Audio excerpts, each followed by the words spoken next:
என்னடா மா, இன்னைக்கு ஷூட்டிங் முடிச்சுட்டு வர்றப்ப என்னாச்சு தெரியுமா? நான் என் ஃபேன்ஸுக்கு ஆட்டோகிராஃப் போடும்போது சைட்லேருந்து ஒரே சிரிப்பு. யாரான்னு திரும்பி பார்த்தா தங்கம் போல ஒரு பெண் குழந்தை. நான் சின்ன வயசுல பண்ண மாதிரி அம்மாவோட ஜிம்மிக்கு ஆட்டி விட்டு விளையாடிட்டு இருந்தா. அப்படியே சென்டிமெண்ட் ஆயிட்டம்மா. அவளுக்கு என்ன கிஃப்ட் கொடுக்கலான்னு யோசிக்கும் போது, அண்ணா குழந்தைக்கு ஒரு பேர் வைங்கண்ணா. எந்த பரதேசி நாயி நான் பிள்ளைக்கு பேர் வைக்க கூப்பிடல. உன் பிள்ளைக்கு ஒரு பேர் என்ன 9 பேர் நான் வைக்கிறேன்டா. கொண்டா பிள்ளைய சிந்தன்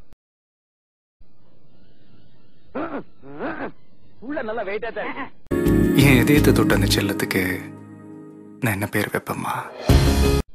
உலகத்திலேயே இது வரைக்கும் யாரு வைக்காத பேரு முருகன் சேர்ந்து வச்சுக்கோ.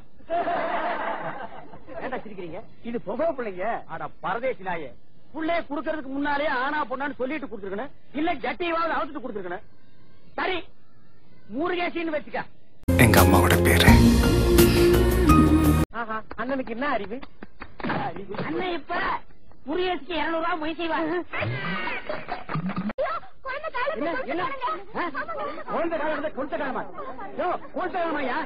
என்ன அக்கிரமா இருக்குது? தங்கமான உறவுகள் அளந்து பார்க்க முடியாது. ஜோஸ் ஆலுகாஸ், இது தங்கமான உறவு.